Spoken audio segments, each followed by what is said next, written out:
Қуаныш Шомбай, құпия. Бақ, бап. Бақ сыртқы, бап ішкі факторлар. Тағы бір мәрте жазуға рұқсат ет.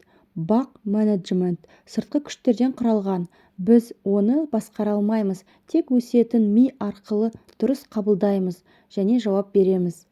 Медитация арқылы уайымнан арылып, өмірдің сюрприздерін адекватно қабылдаймыз. Бар болғаны сол ма? Енді не істейміз деген сұрақ пайда болады. Енді бар назарымызды, энергиямызды бабымызға аударамыз. Жоғарыда айтылғандай білікті, білімді болған сайын бағымыз да ашыла түседі. Екеуі өзара тығыз байланысты құбылыс. Ал бап менеджмент неден тұрады? Ол өзіміздің денеміз, яғни физиологиядан бастау алып, ой, сезім және эмоцияға дейін бағытталған жаттығулардан құралған. Өзіңді дамыту, өзіңді танудан бастау алады. Ішкі балансты реттемей сыртқы өнім ала алмаймыз. Мұны сонау Версус қолданбалы академиясын ашқан сәттен айтып келеміз. Мысалы, біз кәсіпкер бизнесмен не мастер болғымыз келеді. Ал осының бәрі тұлғалық дамудан басталатынын мойындай бермейміз. Екінші болма кітабында жазғанымдай, кез келген ағза толық қалыптаспаса, оның қызметі де шала болады. Мысалы, қайық су. Мысалы, кеме су кеменің сыртында емес, ішінде болғанда ғана батады. Pay attention, құнын төлеу. Назар 21 ғасыр валютасы. Судың да сұрауы бар демей ме? Әр нәрсенің құны бар дегенді меңзегені ғой дана халқым. Сабақтарымда да бұл туралы жиі айтамын. Pay attention, назар аудару. Осы сөз тіркесін тарқатып көрейікші. Pay төлеу, attention назар. Яғни сен назар аудармайсың, сен назарыңмен төлейсің. Қандай да бір дүниеге назар аударсаң, оған бөгелсең, өзіңнің құнды энергияңды жұмсасаң, оның құнын назар аудару арқылы, уақытыңды бөлу арқылы төлейсің. Өкінішті, бірақ көбінесе әсіресе қазіргі қарбалас өмірде біз өз назарымызды оңды-солды болмайтын нәрсеге шашып, сыртқы факторларға көп мән беретін болдық. Соның салдарынан өзімізге үңілуге, өзімізді естуге мұршамыз жоқ. Әрине, саған ұнамайтын көршіңнің жаңа автокөлігі, ерінгеннен есігінің алдына қойып кететін қоқысы, жолдағы кептелістер, қызметкеріңнің жаңа шаш үлгісі, Инстаграмда сен жазылған 786 адам, осының барлығы сенің назарыңа таласады. Қаласаң да, қаламасаң да, сен алтын уақытыңды және гауһар тастай қымбат назарыңды болмайтын дүниеге, сен білмейтін адамдарға жұмсайсың. Жұмыстан келіп, кешкі асыңды ішіп, қайтадан смартфоныңа үңілесіңде төсегіңе топ етіп құлап ұйықтап қаласың. Ертең тағы да қайталанатын сол баяғы день сурка. Таң атады. Сен белка в колесе болып анда жүгіресің, мұнда жүгіресің. Туысыңның көңілін аулайсың. Досым өкпелеп қалмаса екен деп оның шаруасын бітіресің. Балаң бар, үйдің тірлігі де бітпейді. Машинаның майын ауыстыру керек, қарап отырсаң, жаз еді. Сөйтсе, қыс жақындапты. Көліктің дөңгелектерін ауыстыру керек. Зымыраған уақыт айнала өзгеруде. Өзгермейтін тек сен ғана және сенің жағдайың, жай-күйің. Таныс жағдай ма? Мұнда ұмыт болған басты кейіпкер бар. Ол сен. Кәсіп жасайтын отбасыңа қамқоршы, балаңа жақсы әке, ата-анаңа жақсы қыз болатын сен барсың. Ол сенді кім ойлайды? Осы жерден сәл кідіріп, айнаға бір қарап келші. Қарап тұрып өзіңе келесі сұрақтар қойшы. Кімді көресің? Оның көңіл күйі қандай? Ол сенің назарыңа лайық па? Бәрінен күшті адам өз-өзіне ие адам, деген Сенека. Ал өзіңе ие болу үшін не қалайтыныңды білу, қандай бағыт-бағдар ұстайтыныңды анықтау және өзіңді түсіну маңызды. Өзгенің шаруасымен әуре болып жүрген адам өзіне қалай ие болмақ? Зымыраған уақыт тоқтамайды. Ол керісінше саған қарсы ойын жүргізуде. Ендеше бұл жағдайды қалай өзгертемін, не істеймін деген сұрақтар туындап жатса, уайымдама. бар болғаны қолыңдағы дәл осы кітапты соңына дейін оқып шық. Кітаптың ішіндегі құнды дүниені сіңіріп алу үшін, құпияның сырын ашу үшін өз назарыңды осы кітапқа төле. Бәлкім сен назарыңмен төлем жасаған дүниенің құны ертеңгі сенің бақытты, өзің қалаған өмір, жаңа жұмыс орны, автокөлік немесе тіпті материалдық тұрғыдан өлшенбейтін дүние, жан тыныштығы, гармония, өзіңмен және айналадағы адамдармен қарым-қатынасыңдағы жан жарасымына қол жеткізесің. Америкалық ғалым Пол Маклин 1960 жылдары 3 теориясын ойлап табады. Оның пайымдауынша, адамның қысылтаяң, қиын және конфликтілі жағдайда болуы оған табиғи түрде мидың 3 модификациясының берілуімен байланысты. Құрылымдық ерекшеліктеріне қарамастан, 3 ми өзара гармонияда деу қиын. Олардың бірінің қызметі күшейгенде басқасының жұмысы бәсең тартады. Маклиннің аталмыш теориясы адамның мінез-құлқы мен әрекеттерін түсінуге көп септігін тигізді. Адам кейде жан баласы түсіне алмайтын қисынсыз әрекеттерге барады.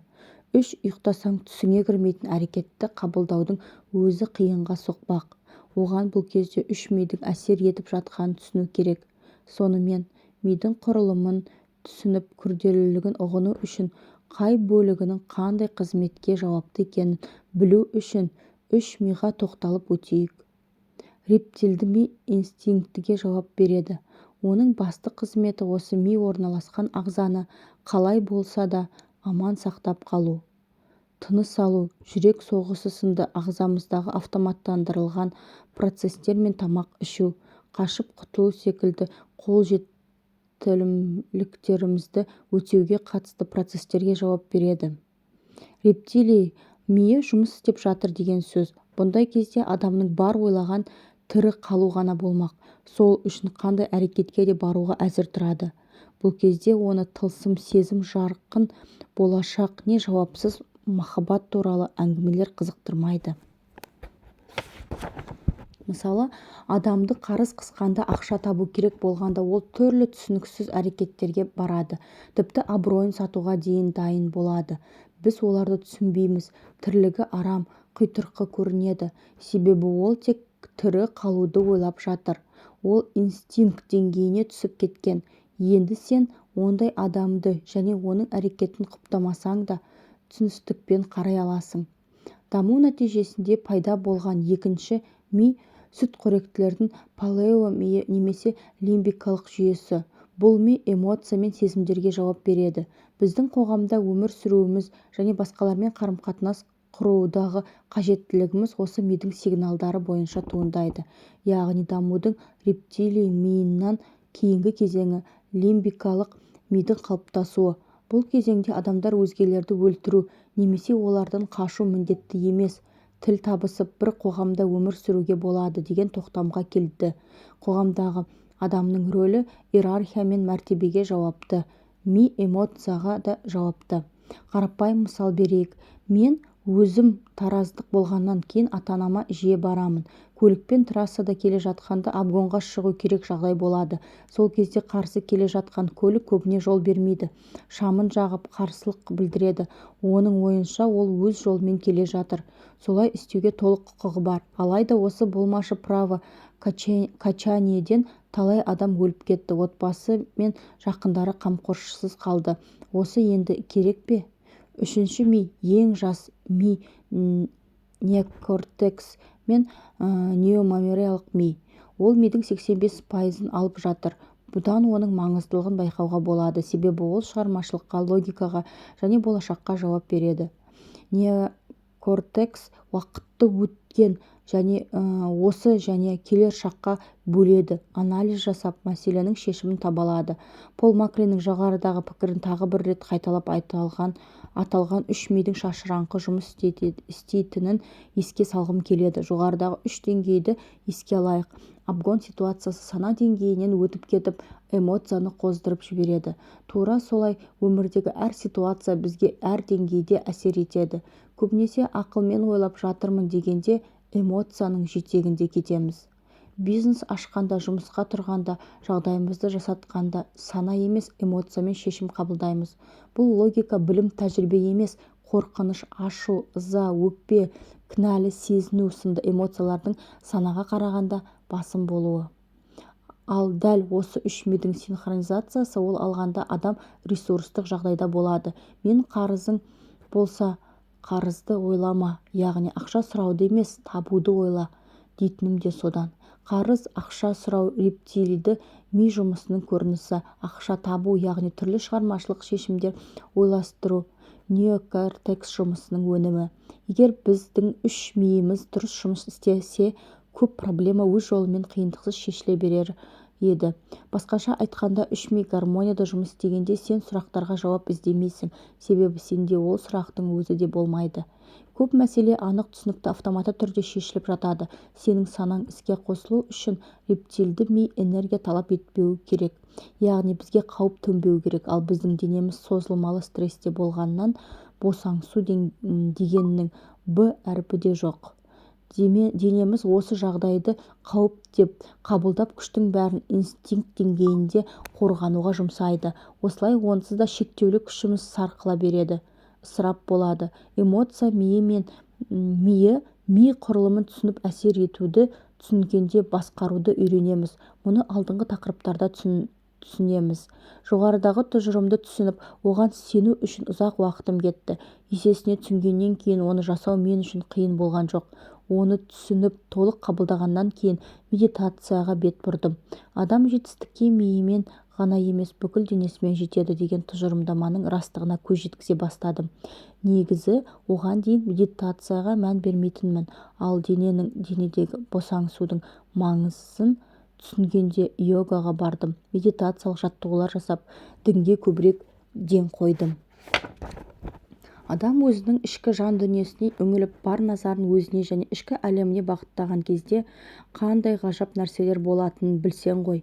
Сана тазалығы, жан тыныштығы саған әріненің байыбына барып, тамыршыдай тап басып шешім қабылдауға, не бір ғаламат идеяларды ойлап табуға сеп болады. Әттең қарбаластың қазанында қайнап жүріп, біз өзімізді, ішкі даусымызды тыңдаудан қалдық. Мен нені қалаймын, эмоциялық жай-күйім қандай, осы және өзге де сұрақтардың жауабын күйбің тірліктің шуынан естімейміз де.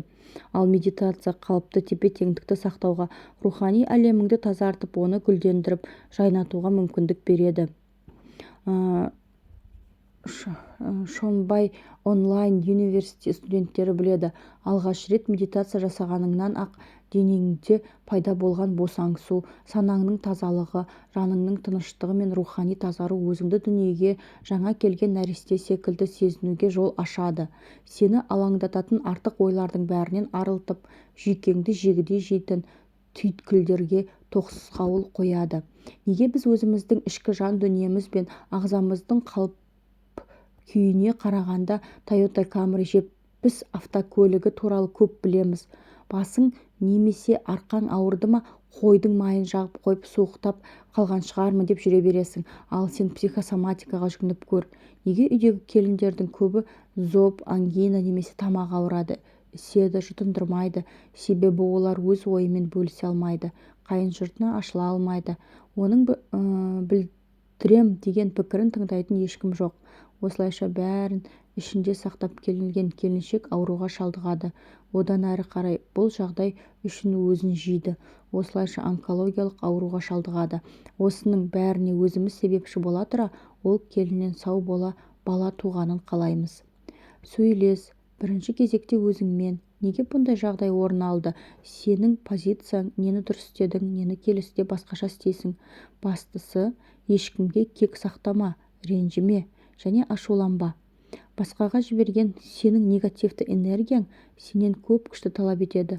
Ол негативті энергияны шығарып тұрған сен. Демек, ол негатив сенің ішіңде ғана деген сөз. Онсыз да күнделікті кішігірім стресске шалдығатын заманауи адамға тағы да теріс эмоцияға беріліп, тағы да негатив жинап ауруына, ауру проблемасына проблема қосудың қажеті жоқ. Өзіңді тыңдауды, өзіңмен сөйлесіп, келісімге келуді үйрен, оны дағдыға айналдыр. шоу аясында өткізілетін курс барысында біз студенттерге түрлі медитациялық жаттығулар ұсынған болатынбыз. Жаттығу жалықтырып жібереді, қызықсыз, тіпті дінге қайшы деп қарсы шыққандар да болды. Сондай 4 адамның курсқа төлеген ақысын қайтарып беріп, онлайн университеттен шығарып жібердік. Алғашқы медитациялық жаттығудың ұзақтығы 30 минутқа жуық еді. Медитация жасап ұйықтап кетем, тым ұзақ уақытым жоқ, бір орында отыра алмаймын деп пікір жазғандар болды. Ал енді назар аударып көр, адамдардың өздеріне, ішкі әлеміне үңілуіне, оны тазартуына уақыты жоқ. Олар үшін тәуліктегі 24 сағаттың 30 минутын өздеріне арнау роскошь. Неге медитация барысында студенттеріміз ұйықтап кететін? Себебі олар адам ағзасына қажеті 7-8 сағаттық ұйқы режимін ұстанбайды. Олар әрдайым қарбалас тірлік үстінде, тынығуға бір рет болсын ұйқысын шынайы қандырып демалуға уақыты жоқ. Демалуға, еш нәрсе істемеуге, ұйықтауға, мазаланбауға, негативті нәрсе ойламауға, проблема шешпей тыныш жатуға өздеріне ерік бермейді. Уайыммен ұйықтаған адамның қуанышпен оянуы екіталай. Ұйқының сағаты ғана емес, сапасына да мән беру керек. Уайыммен ұйықтаған адамның қуанышпен оянуы екіталай.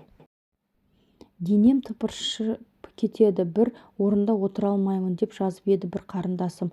Әрине 5 минут сайын балаңның артынан жүгіріп, таза болса да тағы 2 мәрте қара қазанды жуып, анда жүгіріп, мында жүгіріп, базар, балабақша, той, тоқта. Жарты сағатыңды болмаса да алғашқыда 5 минутыңды, одан соң 20-30 минутыңды медитациялық жаттығуларға арна. Өзіңнің ішкі әлеміңе үңіл. Негізі сен қандай мықты екеніңді және ғажайып істерге лайық екеніңді көп жағдайда біле де түсіне де бермейсің. Медитация стресстен арылуға, сабырлы болуға, жан тыныштығына, денсаулығыңды жақсартуға, шығармашылық қабілеттеріңді дамытуға, ой тазалығына, жақсы дамыған интуицияға, жан рахатына жол салады. Қаумалаған ойлар, олардың ұзын сонар легі көбіне-көп негативті сені өрге жетелемейді, керісінше қара құрдымға лақтырғысы кеп тұрады. Бұл процестерді бақылау мүмкін, әрине бастапқыда қиын. Біздің студенттердің оқу жоспарындағы алғашқы айдың физиология аталып, адамның ағзасына, өзін сезінуіне, эмоциялық жай-күйіне арналуының себебі де осында. Үнемі стресте жүріп табысты болам, армандарыма жетем деу әурешілік. Бұл туралы келесі тақырыпта толығырақ ашып айтамын. Өзің зерделеп көр. Табысты адамдардың көбісі на расслабоне өмір сүреді. Мен де 2018-дегі депрессиямнан кейін шетелге барып өмір сүрудің жаңа стиліне ауыстым. Ол қиындатпа принципіне негізделген. Біз тәні саудың жаны сау дегенді жақсы білеміз. Ал менің түсінігенім, жаны сау адамның тәні де сау. Жетістікке жетуді бүкіл денеммен сезінудің не екен осы сәттен бастап түсіне бастадым. Стресс. Менторым Марғұлан Сейсенбаймен әртүрлі тақырыптарда ой бөлісеміз.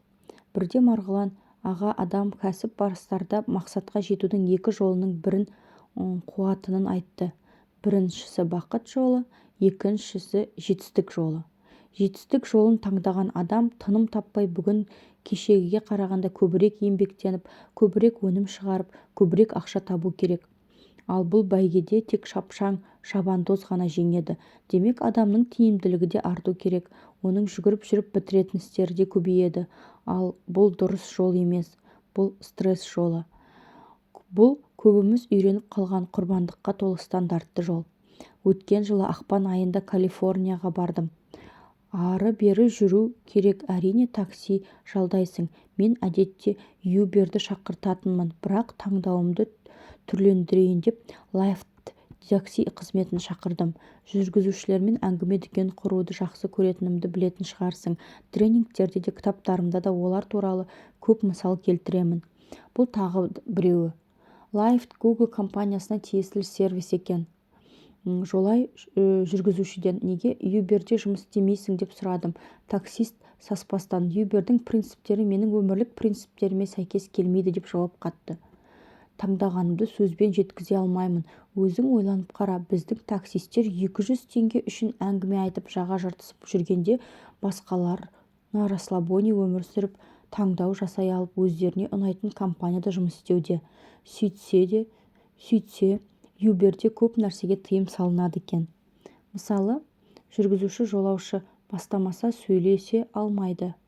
Ал ол жігіт жүргізуші жолаушылармен әңгімелескенді, әзіл айтып көтеріңкі көңіл күй сыйлағанды жақсы көреді екен. Ал Лайфтың философиясы көлігі бар дос. Осылайша өмірлік қағидаларына сай компанияның таңдаған жігіт көлігімен мені Калифорнияның әсем көшелерін шарлатып, менімен салмақты да мәнді әңгіме өрбітті.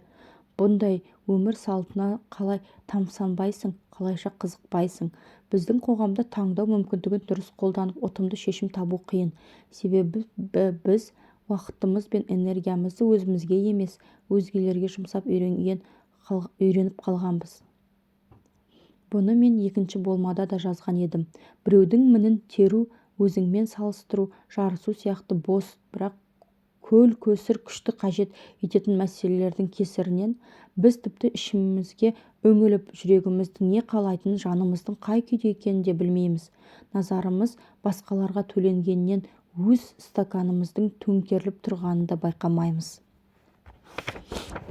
Егер Алматының немесе сен тұрған шаһар тұрғындарының бәрі бір аяқтап жүрсе, ал біздің екі аяғымыз да аман болса, екі аяқты бағаламай басқалар секілді бір аяқтап жүруді жөн көрер едік. Өзгелердің арман мақсаттарын өзіміздікі деп ойлап, соған жан сала ұмтыламыз. Шындап келгенде оны қаламауымыз да мүмкін. Заңгер, кәсіпкер, программист емес, жай ғана темір жолда қызмет атқаратын поезд машинисі, бәлкім күзетші, даяшы, балабақшадағы бала тәрбиешісі, фитнес-инструктор болғымыз келетін шығар. Бірақ даяшы болу көбіне студенттер істейтін уақытша жұмыс, ал күзетшілік кезінде сабағын нашар оқыған немесе жұмыстан шығып қалған адамдарға арналған деген болмайтын стереотиптер жүрегімізді тыңдап, өзімізге ұнайтын істі таңдауға мұрша бермейді. Оған қоса жүйке жүйеміз тозған, десе мә деуге әзір тұрамыз. Шетелде жүргенімде қап әттең, неге біздің адамдар осылай өздері үшін өмір сүрмейді екен деп ойладым. Олар да адам баласы, олар да жұмыс істейді, ақша табады, бала өсіреді. Кейде бәлкім оларға қиынырақ шығар, салығы жоғары, жұмыс орны аз ғой деп ойлаймын. Алайда өмірге деген құлшынысы, өздеріне деген махаббаты мен сезіне білуі таңғалдырмай тұрмайды. Менің және сенің қуанышыңа орай мен бұл сұрақтың жауабын тапқан сияқтымын. Сол жауаптарды жасырмай білімнің зекеті әрі себебі ретінде бөлісу мақсатында осы кітапты, онлайн курстарды және тағы басқа өнімдерді дайындап жүрміз. Бұл сенің алдыңдағы менің ең үлкен қызметім. Ішкі жан дүниеміз, санамыз бен ойлау қабілетіміз біз қалағандай керемет болмауы мүмкін. Сондықтан да біз білім аламыз, мастер-класстарға барамыз, хобби тауып күшті қырларымызды дамытамыз, оқимыз, мәдениеттілікті үйренеміз. Бір сөзбен айтқанда, бар негізге тағы да қабаттар қосамыз. Мына суретке назар аударыңыз. Қанық боялған шеңбер біздің табиғи көрінісіміз. Яғни біз 3 жасар бала секілдіміз. Іштей қорқақ, күдікшіл болуымыз мүмкін. Білігіміз бен тәжірибеміз жетпейді. Сондықтан үстінен түрлі дағдылар қоса бастаймыз. Әдемі сөйлеу, қоғамда өзіңді мәдениетті ұстау, жоғарғы білім алу, үлкендерді құрметтеу және тағы басқа. Біз қалыпты жағдайда кез келген шешімді ақылға салып, суреттегі қызылмен белгіленген факторлар негізінде қабылдаймыз, ойланамыз, саралаймыз. Бірақ адам баласы сан түрлі эмоциялар мен күйлерді кешетіндіктен ашуланғанда әдеттегі іс-әрекеттерін жасай алмайды, яки оны қалай істеу керектігін ұмытып қалады. Сенімен тағы бір зерттеуді бөлісейін. Ағылшын тілін екінші тіл ретінде оқыған адамдарға ішімдік беріп, ағылшын тілі бойынша тест алады. Олардың нәтижесі әдеттегіден төмен болады. Ішімдік, яғни мас болу белгілі бір ми жасушаларын өшіреді. Бұл мас күйде көлік жүргізу сияқты ғой, қаншама салдарын күнде көз көріп жүр. Стресс мас болумен бірдей. Мас күйіңде не істесең де жеміс бермейді. Ызаға булыққан адамда тап солай қаны басына шапшып, қолдары дірдіктеп, не дұрыс таңдау жасай алмайды, не сұрағыңа татымды жауап бере алмайды. Ал қобалжыған кезде, мысалы емтиханда немесе енті кезінде уайым қысып, тіпті қорыққаннан оқығаныңның бәрі тарс естен шығып кетеді. Алғашқы екі жағдай физиологиямен байланысты болса, үшіншісі мысалдағы қобалжу мен уайым психологиямен байланысты. Біз қобалжығанда, уайымға салынғанда белгілі бір сезімдерге беріліп стрессті күйге түсеміз. Ал стресс тек психологияға ғана емес, физиологияға да салмақ түсіреді. Мысалы, стресс кезінде спортсмендердің бұлшық еттері жиырылып, қолдары жүрмей қалады. Мұны мандраж дейді. Осындай негативті сезімдерге берілгенде біз өзіміз ағзамызды физикалық тұрғыда қинаймыз және жөнсіз іс-әрекеттеріміздің кесірінен ақыр аяғында опық жейміз. Адам стресске ұшырағанда өзінің табиғи туа біткен жағдайына 5 жасқа дейінгі ойлау жүйесіне түсіп кетеді. Әдетте қалай? Бір проблема туындай қалса, біздің бойымызды үрей билейді. Жан дүниеміз алай-дүлей күй кешіп, ас батпай, тіпті қара суда өтпей қалады. Қатты уайымға салынғанда әйтеуір шығу жолын іздеп көп әрекеттеніп кетеміз де, тағы да сау басымызға сақина тілеп аламыз. Мәселе атаулы азаюдың орнына көбейе береді. Өйткені сенің әрекетің интуицияңа, ішкі сезіміңе, үрейге негізделеді. Сөйтіп 20% интуицияға негізделіп, 80% бос, пайдасыз, бірақ өте көп әрекет етуге мәжбүр боласың. Істің соңы өкінішке қарай сені қуанта қоймайды. Ал білімің қайда қалды? Неге оны қолданбайсың? Шын, өз өміріңде болған осыған саятын кез келген жағдайды есіңе түсірші. Жүректі тыңдап, эмоцияға беріліп кеттің де, жөнді шешім таппай қиналдың ғой. Мойындайсың ба? Негізінде қалай болуы керек? Ситуацияның шешімі жауапта. Ал жауап сенің өмір жолыңда, өзіңе сіңірген білімде, ақылыңда, тәжірибеңде. Егер тығырықтан шығу жолын табу үшін біліктілігің жетпей жатса, қосымша білім аласың, ізденесің. Саған бар болғаны на расслабоне ойлау керек. На расслабоне ойлану керек. Яғни стресске түспей байсалды әрекет етіп, сабырлылық таныту керек. Бұл тура снайперлер немесе сейф тонаушылар туралы фильмдердегідей. Мысалы, снайперлер адам өлтіргенде тіпті бір бұлшық еті де былқ етпей, толықтай сабырлы күйінде тапсырысын орындайды. Әрине, оларды бұған үйретеді. Мен де сені өз өміріңнің снайпері болуға, стрессіз өмір сүруге шақырамын. Калифорнияда бір айдай жүріп талай қызыққа куә болдым. Мысалы, Қазақстандағы Starbucks кофеханаларына мен деген азаматтар немесе қаражатын жинап үнемдеген студенттер барса, Калифорниядағы Starbucksта тіпті кедейлік шегінің арғы жағында қалып қойған адамдарды көптеп кезіктіресің. Көшедегі қайыршы таңертең темекісін сырбаздана тартып өмірден ләззат алып, сол жерде кофе ішіп отырады. Шынымды айтсам, қатты таңғалдым. Ондағы адамдар на расслабоне, еш уайымсыз, стрессіз қатып қалған пікірлермен жұрт не дейді? Ұят қой деген ойлардан тәуелсіз өмір сүреді. Темек тартып, қайыр тілеп, кет деп тұрғам жоқ. Қандай жағдайда болса да адамдардың өмірге деген жеңіл көзқараста екендігін жеткізгім келіп отыр. Бірде сол көпшілігіміз, әсіресе мен сүйетін Starbucks кофеханасының ерекше даяшысына тап болдым. Ол сенен тапсырыс қабылдағанда әндетіп тілдеседі, яғни ән айтып сұрайды. Сәлеметсіз бе? Не қалайтын едіңіз дегендей. Басында бір түрлі сезімде болдым. Сөйтсем, ол жігіт кекештеніп сөйлейді екен, ал ән айтқанда кекештенбейді.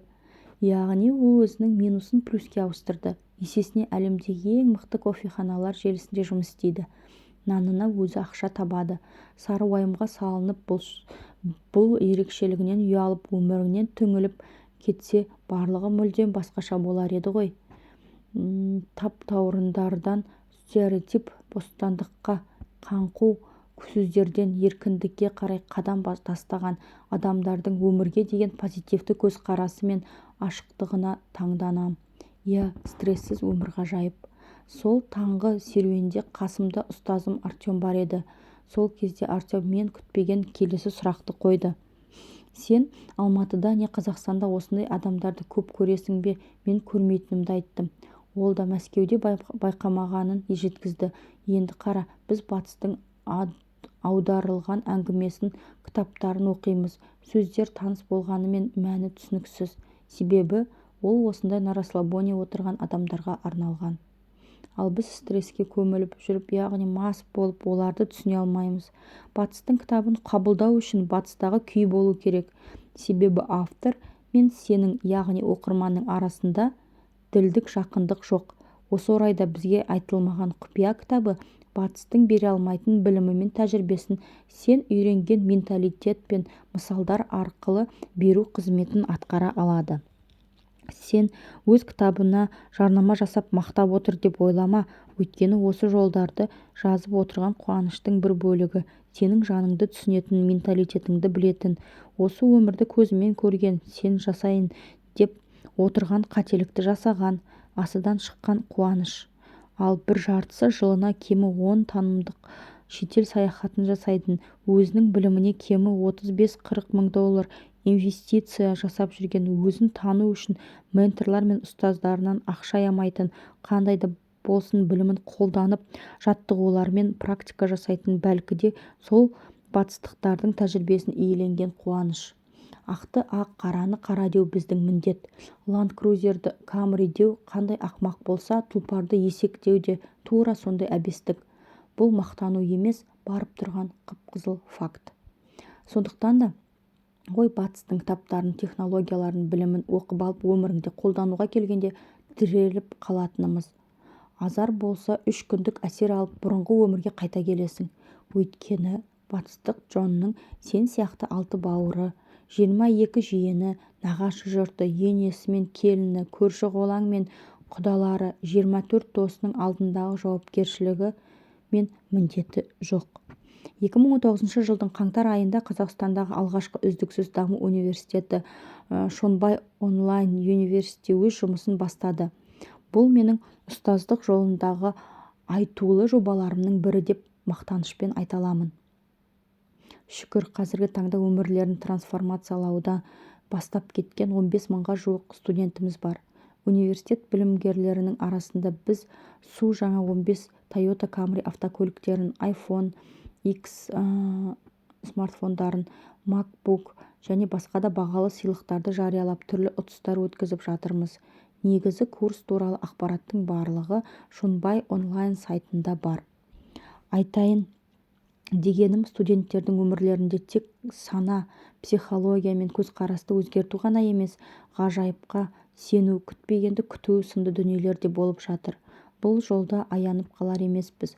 Өйткені сен де, мен де, бауырың да, досың да, қысқаша айтқанда бәріміз бақытты болуға, елестете алмаған табыс пен нәтижеге қол жеткізуге, өз жолымызды тауып гармонияда өмір сүруге, қарыз емес табысты, араздық емес махаббатты, бұзу емес құруды, проблема емес шешімді ойлауға әбден лайықтымыз. Бұл бірақ бір кітаппен бола қалмайды. Негізгі түсінік пен фундаменталды теорияны түсінесің, алайда оны өміріңде қолдану бір бөлек. Сол үшін де мен осы кітап барысында жаттығулар беремін.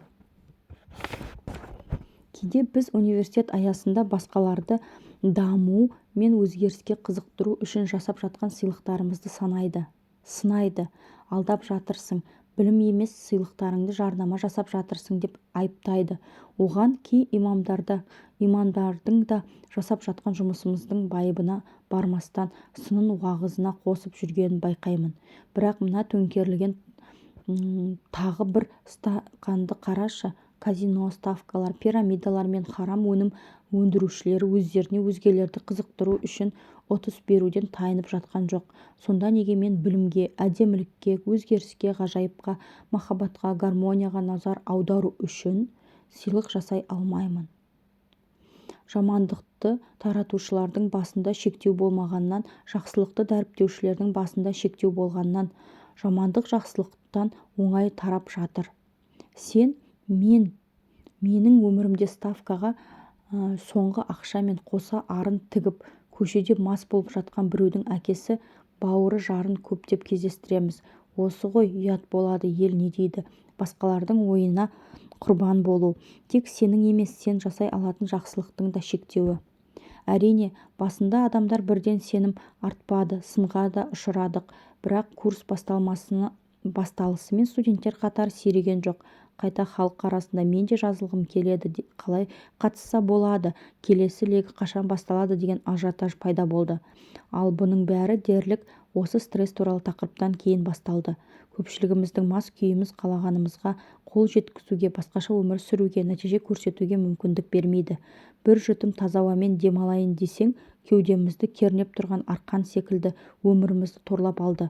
Курстан кейін қатысуға ниет білдіргендер санының күрт көбеюі бұның қоғамдағы әбден ушыққан мәселе екенін көрсетеді емес пе? Студенттерімнің қарасы көбейді деп қуануым мүмкін, алайда мен өз өмірін трансформациялайтын, стресстен арылып, көзіндегі от пен жүрегіндегі жалынды тұтындыруға шын бекінген, жаңа қадам жасау жолында ерік жігерін қайратын, қамшылайтындар қатарының артатынын ойлап қуандым. Күйеуімді қалай өзгертемін, жалақымның көбейгенін қалаймын, енем мені түсінбейді, басшым тиран сияқты сан алуан проблемаларымен келген адамдар бірінші жаттығудан кейін-ақ ауыз толтырып айтатындай нәтиже көрсетті. Мысалы, бір студентіміз онлайн сабақты көріп, мен ұсынған жаттығуларды жасап, шылым шегуді қойды. Әдіс-тәсілдеріміздің жемістерін тірі адамдардың өз аузынан естігің келсе, аялдама шарасының толық бейнесін қарағайсың. Сенің де өміріңнің тамаша, ғажайып сәттерге толғанын қалаймын. Сол себепті командамен бірге құпия деп аталатын арнайы қосымша жасадық. Бұл қосымшаны жүктеп алып, сен толықтай тегін медитациялық жаттығуларды аласың. құпия.kz. Қосымшаны жүктеп алсаң, құны 25 000 теңге тұратын толыққанды арнайы сен үшін дайындалған медитация курсын саған сыйлыққа беремін. Айттым ғой, осы кітаппен өзіңе жасаған инвестицияң еселеніп қайтады. Құпия қосымшасында берген жаттығуларды дәл қазір жаса. Егер берілген нұсқаулықтар мен ережелерді орындасаң, сенің маған алғысқа толы хаттар жазғаныңмен тең. Бірақ мынаны білші, сенің маған жазған алғысың өте құнды. Ал нағыз алғыс сөз емес, өміріңдегі позитивті өзгеріс, артқан жалақы, үйдегі тыныштық пен берекет. Сөзбен алғыс айтпай өмірде нәтиже көрсетсең, нағыз алғыс сол. Бірақ бұл деген алғыс хатты күтпеймін дегенді білдірмейді. Егер де жақсы нәтиже алып жатсаң, менің жекеме хат жазып бөлісіп қоюды ұмытпа. Өйткені бұл кітап саған құр мотивация беру үшін емес, өміріңе айтарлықтай өзгеріс алып келу үшін жазылған. Маған жазған хатың осы кітаптың өз міндетін атқарғандығы білдіреді. Енді бір мезет кідірде жаттығуларды жаса. Ол жақта мен сені күтетін боламын. www.құпия.kz. Өмірді қолға алу.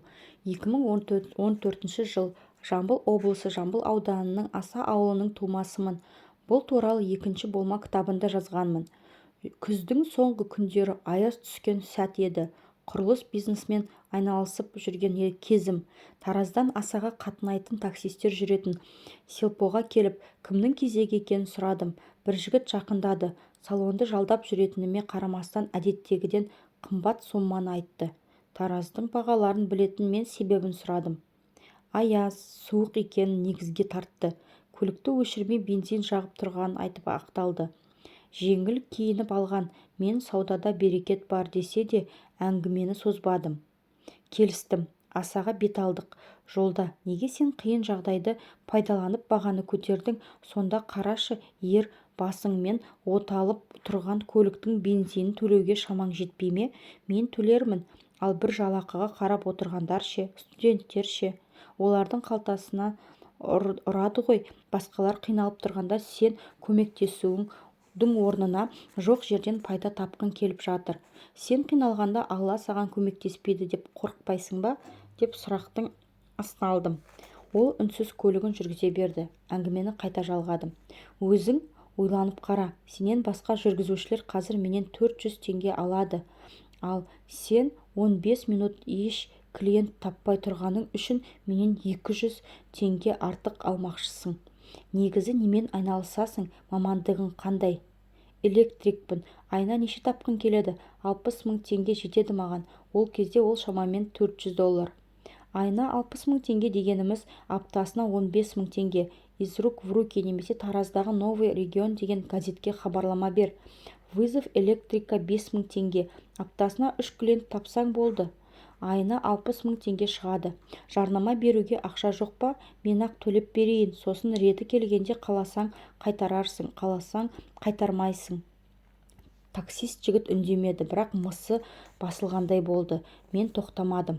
Өз басым құрылыспен айналысамын. Осыдан бірнеше күн бұрын бір нысанаға 420 мыңға электрик жалдадым.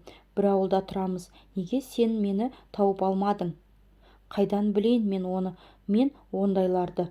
Дала суық, екеуміздің арамызда да суық соғыс басталғандай болды. Мен де қоймаймын ғой.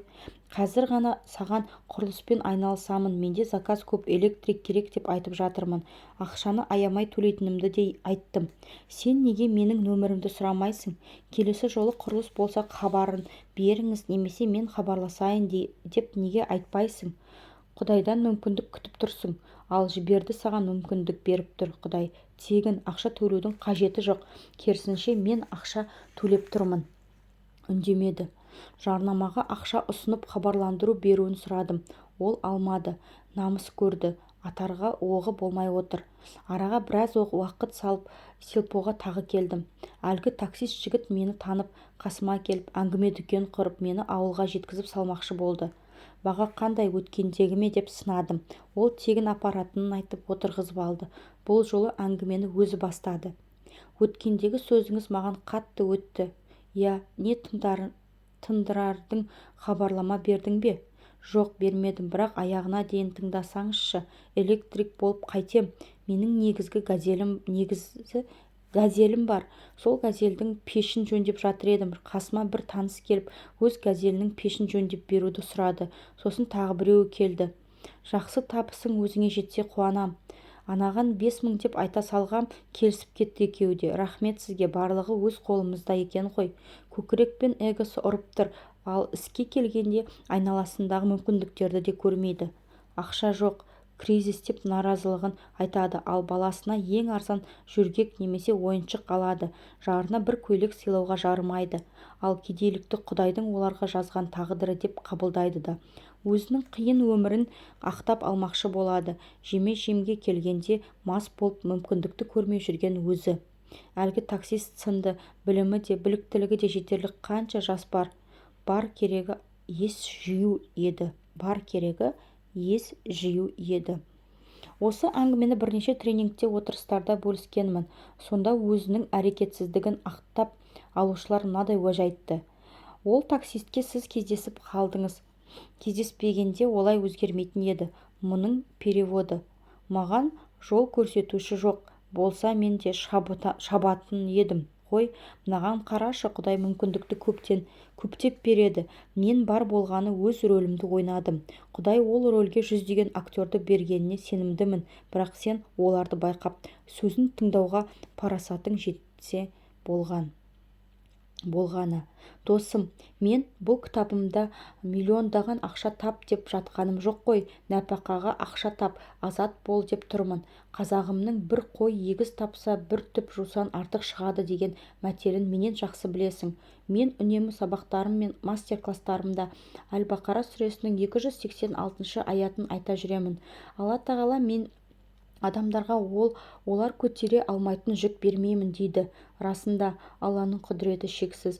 Ол өз құлына тек шамасы келетін нәрсені ғана жүктейді. Түсінемісің? Алла бізді шексіз жақсы көреді. Я, қинауы не сынауы мүмкін. Дегенмен өз құлдарының бақытты болғанын қалайды. Қазір сен қиналып жүрсің, бірақ өмірің тұтастай минустардан ғана құралмайды. Одан мүмкіндік көре білу, оны плюске айналдыру сенің үлкен белестерді бағындыру жолыңдағы таптырмас қабілетің һәм қасиетің. Оны дамытуға болады. Бастысы ұмытпа, мүмкіндіктерді көре алу үшін айналадағы бос және сені алған бетіңнен тайдыратын шулардан, яғни стресстен арылуың керек. ойға алған ісіңді жүзеге асыруға, тың идеялар табуыңа, діттеген мақсатыңа жетуіңе стрессіз өмір, на расслабоне және қиындатпа принциптері сеп болады. На расслабоне және қиындатпа принциптері сеп болады. Сен ақша тапсаң, байысаң, біреуден тартып алмайсың ғой. Тартып алсаң, біріншіден бұл күнә, екіншіден қылмыстық іс. Экономикада ақша көп, бірақ ол сенің қалтаңда емес. Ол үшін өмірден түңіліп, қынжылудың қажеті жоқ. Бар ақшаны табу да міндет емес. Бірақ керек табысыңды табуға қауқарлысың. Кей адамдар мұны позитивті ойлау, жол ашу үшін молдаларға бару, фэн-шуй мен өзіне сәттілікті шақыру деп ойлайды. Ойлағаны орындалып қалағаны алдына түсу үшін жасап жатқан шаралары ғой. Қиналмай нәтиже аламын деген үміт. Иә, бұл жағдайда да жетуге болады.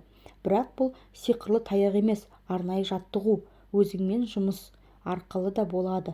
Бұл бұған дейін бізге айтылмаған құпиялардың бірі. Олай болса, құпия саяхатымызды әрі қарай жалғастырайық. Бишаралық психологиясы. Сырт көзге бишаралық психологиясы деген атау оғаш көрініп, қатты тиюі мүмкін. Бірақ кітапты ең алдымен өзіме арнап, әдейі қатты жазып жатқанымды ұмытпағайсың. Өзім үшін бұл тақырып қатты ұнайды, себебі маңызды шешім қабылдап, қиын қыстау кезеңінен өту керек болғанда, өзімнің де бишаралық психологиясының қақпанына түсіп қалатынымды байқадым. Қиналып жүрмін, қолым қысқа, клиенттер азайды, ата-анам дұрыс тәрбие берген жоқ, немесе достарым өтірікші деген сөздерді жиі естіген шығарсың. Бәлкім өз аузыңнан да осындай сөздер шыққан шығар. Өзіңе есеп бермей бишаралық психологиясы кезеңіне түсіп кеткеніңде оның қалай басталғанын байқамайсың да. Таңертең жолым болмайды, ешкім емеспін, бар әлем маған қарсы деген оймен оянғаныңда өмірге деген кешегі позитивті көзқарасың мен бірдеңе жасауға деген құлшынысың әп-сәтте жоқ болып кететіндей. Өмірден түңіліп, маған тиіспеңдер, ештеңе білмеймін, ештеңе істемеймін, мен кінәлі емеспін деген рөлді сомдағың келіп тұрады. Мен мұны Шариктің методы деп атаймын. Кішкентай кезімде Шарик деген ақылды итім бар еді.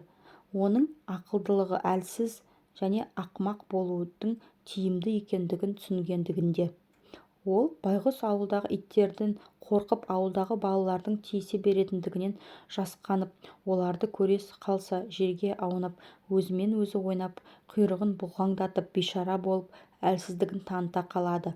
Осы методикасының арқасында оған үлкен иттер шабуылдамайды. Балалар оны еркелетіп тамақ береді, әйтеуір өзі аман қалады. Шарик сияқты кейде әлсіздік таныту, бір нәрсені білмей қалу бізге қолайлы әрі тиімді. Инстаграмыма бір қарындасым: аға, сіздің кітабыңызды оқу маған арман болды. Екінші болманың беттерін парақтап оқуды шынымен армандайтын болдым. 3500 теңгем жоқ, себебі мен студентпін. Сөйтіп, күнделікті жолға жарататын ақшамнан 100 теңгеден үнемдеймін деп шештім. 35 күннен кейін кітабыңызды сатып аламын деп жазды.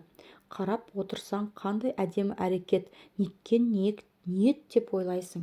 Алайда 3500 теңгелік кітаптың үлкен арманға айналуы мен үшін ерсі көрінді. Ниетіңе рахмет, дегенмен бір күн мейрамханаға барып ыдыс-аяқ жусаң, немесе бала күтуші болсаң, өзіңді қинамай 35 күн күтпей, сол ақшаны бір-ақ күнде табар едің ғой.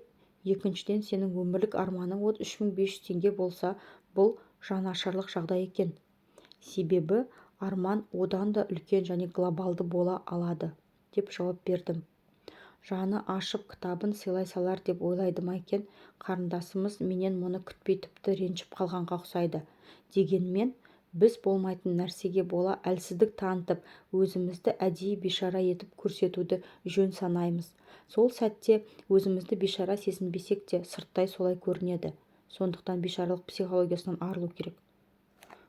Бұл аурудан айықпайынша өміріңнің қиындатып кеткенін, жолыңның болмайтынын, армандарыңның орындалмайтынын қалыпты жағдай ретінде қабылдауыңа тура келеді.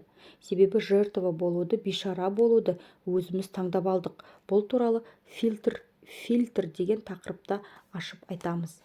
Жер дүниенің бәрі бізге қарсы жүріп, айнала болмыстың бәрі аяусыз әрі агрессивті көрінетін сәттер жиі қайталанып тұрады. Құдды бір ине толы жәшіктің ішінде қамалып қалғандай боласың.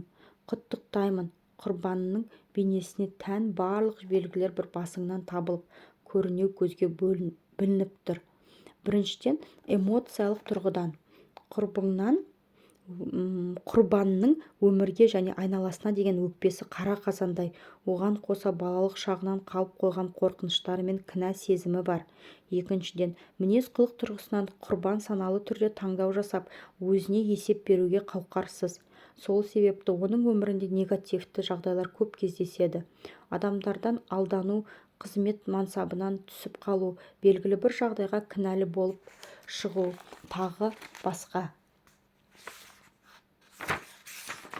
Бұл өзі қайдан бастау алып жатқан сезім? Неге біз бейшаралық психологиясына душар боламыз? Психологтардың пайымдауынша бұл дерттің бастау көзі балалық шаққа барып тіреледі. Алғашқыда табиғатынан бар, бірақ өзі қадағалай алмайтын процестер жүзеге асқан кезде ата-анасынан ұрыс естіп таяқ жейді.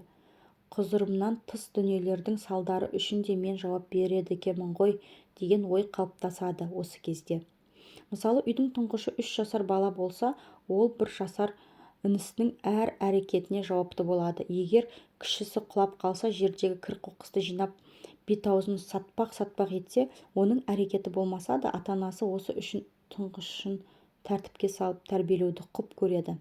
Тіпті екіқабат кездегі жағдайы мен босанар кездегі жан азабы үшін жаңа туған сәбиін қолына ала салып, сені босанғанда өліп кете жаздадым, мені әбден әуре сарсаңға салдың ғой деп кінәлайтын аналар да табылады. Бүлдіршін өзінің ештеңені өзгерте алмайтынын түсінгенімен сол кінә сезімін бойына сіңіріп өседі. Өмір бақи мен жаманмын, дұрыс жасаған жоқпын, жасай алмаймын деген ойларға шырмалып өтеді. Жақсы екенін көрсетіп, үлгілі әрі үздік болуға тырысса да, бұл баланың белгілі бір нәрсе үшін өзін кінәлі санайтындығының белгісі. Әсіресе ата-аналарымыз жұрттың баласын жақсы көріп, үнемі үлгі етеді ғой. Дәл сол жұрттың баласындай болмағаны үшін де бала өзін кінәлі санайды. Әрдайым кінәлі болу жүрекке қорқыныш сезімін ұялатады. Қауіп төніп тұрмаса да қорқыныш жоғалмайды. Осыдан келіп, кінәлі болмаса да кінәлі болуға жағдайдың құрбаны болмаса да өзін құрбан сезінуге бейіл болып тұрады. Ал құрбан бар жерде агрессор табылады. Бейшаралық психологиясына шалдығудың мынадай себептері бар. Бірінші, өзін-өзі бағаламау. Әріптестердің арасында көп еңбектеніп, күні-түні тер төгіп бейшаралар, байқап қарасаң барлығынан көп жұмыс істейді, бірақ олардың еңбегі бағаланбайды. Әдетте ұрлықшылар мен алаяқтардың арбауына түскендер де өздеріне сенімсіз адамдар болып шығады. Себебі оларды жұрттың ішінен жаңылмай тану қиын емес. Екіншісі, ерекшеленуден қорқу. Бұның түп тамыры сонау кеңес одағынан бастау алады. Қазіргі құрбандарды тәрбиелеп жатқан ата-аналарды сол кезде өзгелерден ерекшеленбе, ел қатарлы бол деп өсірген. Олар бұл ойды қазіргі ұрпақтың санасына құйып жатыр. Үшінші, басқалардың пікіріне тәуелді болу. Өкінішті, бірақ адамдардың басым бөлігін олардың айналасындағылардың не ойлайтындығы мен олар туралы қандай пікірде екендігі қатты толғандырады. Бұндай адамдарды олардың көзқарастары мен таңдауларын көп күш жұмсамай немесе мәжбүрлемей-ақ басқаруға болады. Бар болғаны бұл таңдаудың немесе шешімнің әлеуметтік қажеттілік екендігіне көндіру жеткілікті. Әдетте осының салдарынан адамдар нашақорлыққа не алкогольді ішімдіктерге тәуелді болып жатады. Төртіншісі, сәтсіздіктен қорқу. Нәтижеге қол жеткізбеу дұрыс емес, таңдау жасау немесе қателесуге болмайды деген балалық шақтан бері жабысып қалған пікір қаншама адамның өмірін ойран қылды. Дұрыс емес таңдау жасап, мамандықтан жаңылу немесе ентіден жоғары бал алмау, стартап бастап банкротқа ұшырау. Негізі әр сәтсіздік қайта бастауға мүмкіндік дегенді білдіреді. Жоғарыдағы себептердің кесірінен құрбандар саны көбейіп барады. Хамелеон түсін өзгертіп шаян қабыршық сауытында тығылып қалса, ықтималды қауіп-қатер туындағанда құрбандар ақталуға, жағдайдан қашып құтылуға, қоғамнан алшақтауға барын салады. Кейде біздің қалауымызға кедергі болатын проблемалар кездеседі. Кейде біз қаламайтын нәрсені жасауға мәжбүр болғанымызда да кедергілер пайда болады. Бірақ екінші жағдайда ситуацияның құрбаны бола салып, ештеңе жасамай-ақ қою біз үшін қолайлы. Бишаралық психологиясын шалдығудың себептері: біріншісі өзін-өзі бағаламау, екіншісі ерекшеленуден қорқу, үшіншісі басқалардың пікіріне тәуелді болу, төртіншісі сәтсіздіктен қорқу. Бұл астыртын пайда. Мысалы, ауырып тұрсаң, жұмысқа бармауға немесе үй шаруасымен айналыспауға болады. Жұмыстағы сәтсіздіктер мен басшының қатал болуы сенің аз жалақы алып мансабыңның өспейтінін ақтап алуға таптырмас себеп. Сен емес, сені көре алмай аяғынан шала беретін әріптестерің мен зұлым басшың кінәлі. Бұл жағдайда бишаралық психологиясы құрбан үшін өте тиімді. Бір кездері ақш-та әр мейрамның алдында мереке күндері жасалуы ықтимал қылмыстардың саны мен түрлері тізімделіп халыққа жарияланатын. Ең қызығы, мейрамнан кейін қылмыстар мен алдын ала жасалған болжамдар арасында аса көп айырмашылық бола қоймайтын.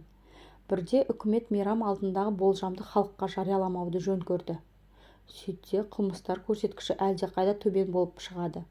Яғни, бақ арқылы жарияланған ақпаратты естіген қылмыскерлер мереке күндері қасақана қылмыс жасап, болжамды межеге жеткізуді өздеріне міндет санаған. Ал жария етілмеген болжамнан қылмыскерлер бейхабар болғандықтан қылмыс саны да күрт төмендеген. Көрдің бе, қылмыс жасалады, құрбандар болады дегенде қылмыскерлер де табыла кететін.